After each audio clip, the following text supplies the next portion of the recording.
Bonjour, aujourd'hui c'est le 5 août 2021, c'est jeudi de la 18e semaine du temps ordinaire. Et nous faisons mémoire, c'est la mémoire facultative de la dédicace de la basilique Sainte-Marie Majeure. La première lecture d'aujourd'hui, c'est du livre des Nombres, chapitre 20, du verset 1 au verset 13. Chapitre 20, du verset 1 au verset 13. À ce jour-là, le premier mois de l'année, toute la communauté des fils d'Israël arriva dans le désert de Sin. Le peuple s'établit à Kadès. C'est là que Myriam mourut et qu'elle fut enterrée. Comme il n'y avait pas d'eau pour la communauté, ils se rassemblèrent contre Moïse et Aaron. Le peuple chercha querelle à Moïse en disant « Ah, si seulement nous avions expiré, quand nos frères ont expiré devant le Seigneur. Pourquoi avoir amené l'assemblée du Seigneur dans ce désert où nous allons mourir, nous et nos bêtes? Pourquoi nous avoir fait monter d'Égypte et nous avoir amenés dans ce lieu de malheur où l'on ne peut rien s'aimer, où il n'y a ni figuier, ni vigne, ni grenadier, et même pas d'eau à boire. » Moïse et Aaron quittèrent l'assemblée et se rendirent à l'entrée de la tente de la rencontre. Ils tombèrent face contre terre et la gloire du Seigneur leur apparut. Le Seigneur parla à Moïse. Il dit « Prends ton bâton de chef et avec ton frère Aaron, rassemble la communauté. Puis, sous leurs yeux, vous parlerez au rocher et il donnera son eau. Pour eux, tu feras jaillir l'eau du rocher et tu feras boire la communauté et ses bêtes. » Comme il avait reçu l'ordre, Moïse prit le bâton qui était placé devant le Seigneur. Moïse et Aaron réunirent l'assemblée en face du rocher et Moïse leur dit « Écoutez donc, rebelles, est-ce que nous pouvons faire jaillir de l'eau pour vous de ce rocher ?» Moïse leva la main et de son bâton, il frappa le rocher par 2 fois. L'eau jaillit en abondance. Et la communauté put boire et abreuver ses bêtes. Le Seigneur dit alors à Moïse et à son frère Aaron, « Puisque vous n'avez pas eu assez de foi pour manifester ma sainteté devant le Fils d'Israël, vous ne ferez pas entrer cette assemblée dans le pays que je lui donne. Ce sont les eaux de Mériba, c'est-à-dire les eaux du défi, où les fils d'Israël ont défié le Seigneur, où le Seigneur a manifesté parmi eux sa sainteté. » Parole du Seigneur, nous rendons grâce à Dieu. Donc, dans cette première lecture du livre des Nombres, nous voyons comment le Seigneur dit à Moïse de faire jaillir l'eau du rocher et Moïse va frapper avec son bâton le rocher par deux fois et nous voyons comment le Seigneur va dire, comme ils n'avaient pas assez de foi, il ne pouvait pas conduire son peuple pour entrer dans la terre promise. Le peuple d'Israël avait été sauvé de l'Égypte, libéré de l'esclavage d'Égypte, mais toujours il murmurait contre le Seigneur, le Seigneur le conduisait, mais toujours le peuple était malcontent. Donc à ce moment-là, nous voyons comment même Moïse et Aaron ne vont pas entrer dans la terre promise. Sera, et on verra après, Josué qui va conduire le peuple choisi, le peuple élu pour entrer dans la terre promise. Le psaume d'aujourd'hui, c'est le psaume 94-95. Venez, crions de joie pour le Seigneur, acclamons notre rocher, notre salut. Allons jusqu'à lui en rendant grâce, par nos hymnes de fête, acclamons-le. Entrez, inclinez-vous, prosternez-vous, adorons le Seigneur qui nous a fait. Oui, il est notre Dieu, Nous sommes le peuple qu'il conduit, le troupeau guidé par sa main. Aujourd'hui, écouterez-vous sa parole? Ne fermez pas votre cœur comme au désert, comme au jour de tentation et de défi, où vos pères m'ont tenté et provoqué, et pourtant ils avaient vu mon exploit. Alors, dans ce psaume d'aujourd'hui, nous voyons comment c'est une invitation pour rendre grâce au Seigneur. Allons jusqu'à lui en rendant grâce par nos hymnes de fête, acclamons-le.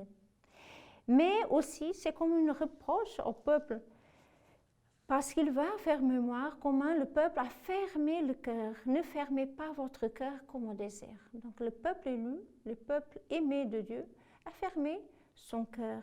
Et donc le psaume va nous dire, ne fermez pas le cœur comme au désert où vos pères m'ont tenté et provoqué. Donc aujourd'hui, c'est un jour de penser dans la fidélité du Seigneur, penser à la fidélité du Seigneur et aussi à faire comme un examen de conscience pour voir est-ce que vraiment je suis en train de fermer mon cœur au Seigneur? Est-ce que vraiment je suis toujours en train de vivre un défi, comme la première lecture aussi disait, les eaux de Mériba, ça veut dire les eaux du défi. Et maintenant, dans le psaume, la même expression, on trouve la même expression comme au jour de tentation et de défi. Comment est-ce que je suis en train de vivre dans la foi? Ou comme si la vie était toujours un défi et comme si le Seigneur me met va m'éprouver, mais ce n'est pas ça. Ce n'est pas ça. Il faut faire confiance et rendre grâce au Seigneur. Malgré le chemin, nous sommes appelés à vivre. Donc, ce n'est pas de fermer notre cœur, mais au contraire, c'est d'ouvrir notre cœur au Seigneur. L'évangile d'aujourd'hui, c'est l'évangile de Saint Matthieu, chapitre 16, du verset 13 au verset 23. En ce temps-là, Jésus, arrivé dans la région de Césarée de Philippe, demandait à ses disciples, au dire des gens, qui est le Fils de l'homme?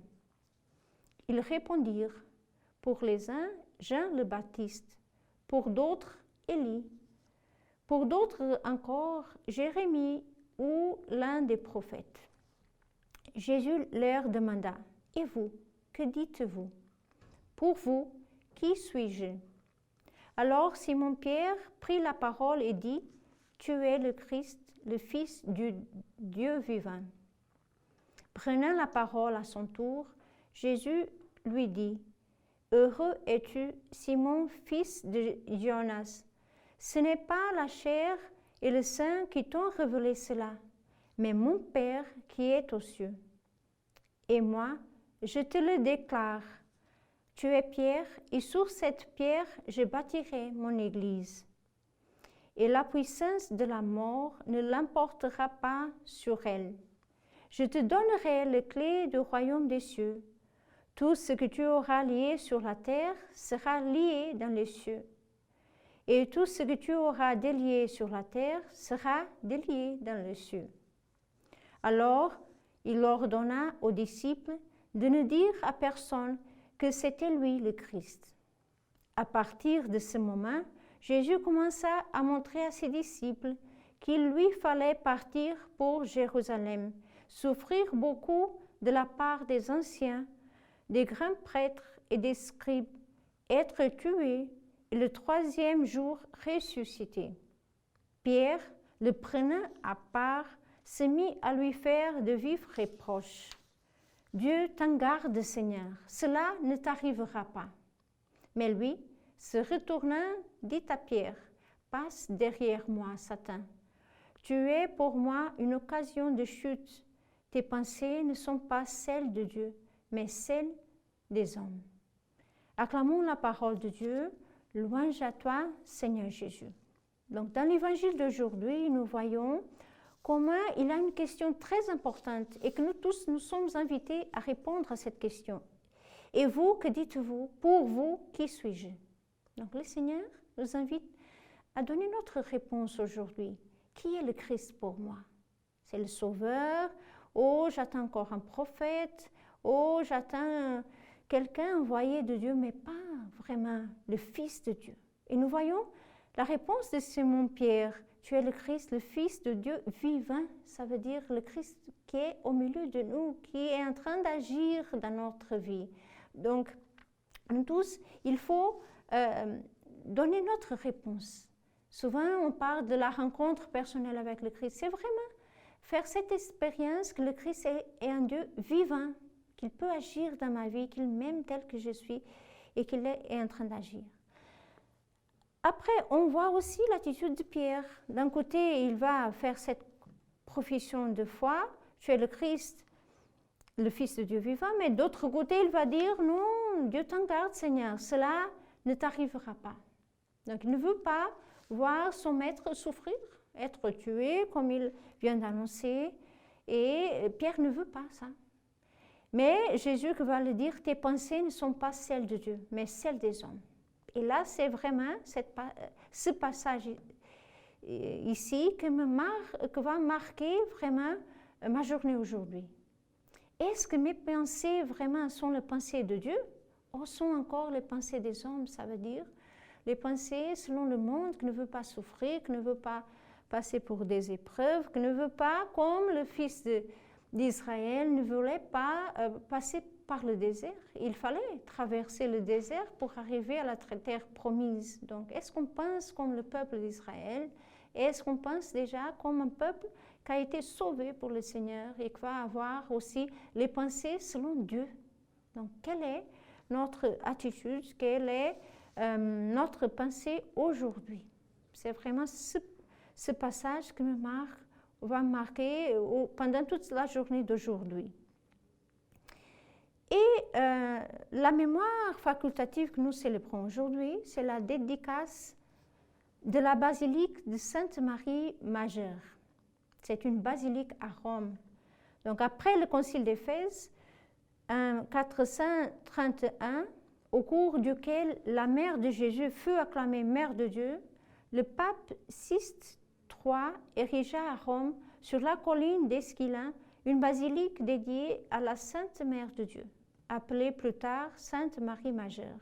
Il s'agit de la plus ancienne église d'Occident dédiée à la Vierge. Donc aujourd'hui, à travers cette mémoire de la dédicace, c'est vraiment de penser à la dévotion du peuple de Dieu envers la Vierge Marie. La Vierge Marie qui est la mère de Dieu et la mère des hommes, notre mère, mère de l'Église, et qu'à partir déjà du 5e siècle, on va bâtir la plus ancienne église d'Occident dédiée à la Vierge Marie, vraiment comme un hommage à la mère de Dieu et notre mère. Donc aujourd'hui aussi, nous célébrons cette mémoire en honneur de la Vierge Marie. Pour la lecture patristique d'aujourd'hui, c'est de l'homélie de Baudouin de Fort sur le Cantique. C'est une lecture du IIe siècle qui va faire un commentaire justement sur le Cantique des Cantiques. Sur cette phrase, l'amour est fort comme la mort. L'amour est fort comme la mort. Et alors, cette homélie va commencer pour dire « Forte est la mort, puisqu'elle peut nous enlever le don de la vie. Fort est l'amour, puisqu'il peut nous ramener à un meilleur usage de la vie. Forte est la mort, puisqu'elle a le pouvoir de nous dépouiller de notre corps. Fort est l'amour, puisqu'il a le pouvoir d'arracher à la mort ce qu'elle nous a pris et de nous le restituer. » Donc il va dire, fort est la mort, c'est vrai, elle peut même nous enlever le don de la vie, mais forte est l'amour, qui peut même nous faire bien oser, bien vivre notre vie, bien profiter, bien vivre en Dieu notre vie. Donc, c'est toujours cette comparaison entre la force de la mort, qui est vraiment forte, mais l'amour qui est plus fort encore que la mort. Il y a une autre phrase très importante.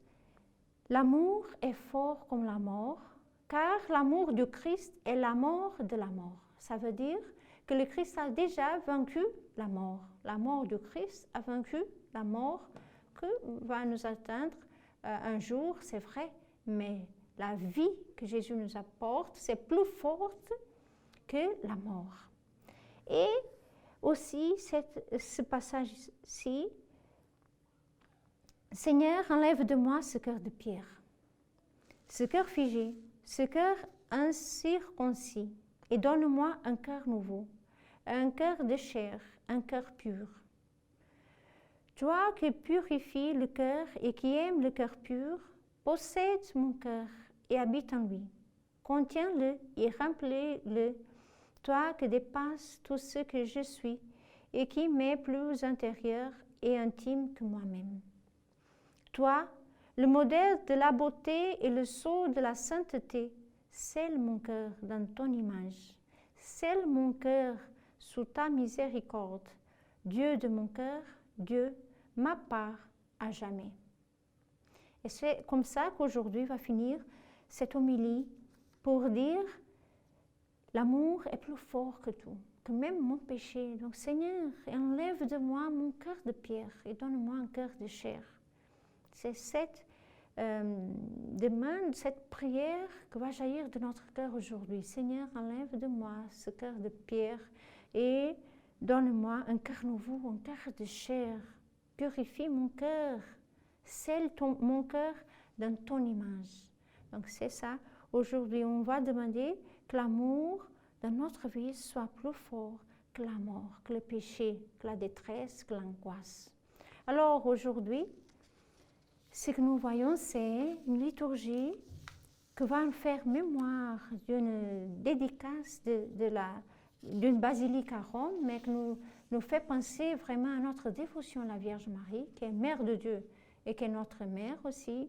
Nous voyons le peuple d'Israël qui continue dans son chemin sur le désert, et à cause de ça, tous les manques de foi, toutes les fois qu'ils ont douté, qu'ils ont murmuré, et Moïse qui va faire jaillir l'eau du rocher, mais nous voyons aujourd'hui que même Moïse et Aaron n'entreront pas dans la terre promise. Cette invitation dans le psaume de ne pas fermer notre cœur au Seigneur, et après l'Évangile, d'avoir les pensées de Dieu et pas les pensées des hommes. Que le Seigneur puisse nous garder dans cette grâce de demander un cœur nouveau, un cœur de chair, et que le Seigneur vienne aujourd'hui enlever notre cœur de pierre pour devenir un cœur nouveau, un cœur pur. Que le Seigneur nous bénisse et nous garde, il que Père, Fils et Saint-Esprit. Amen.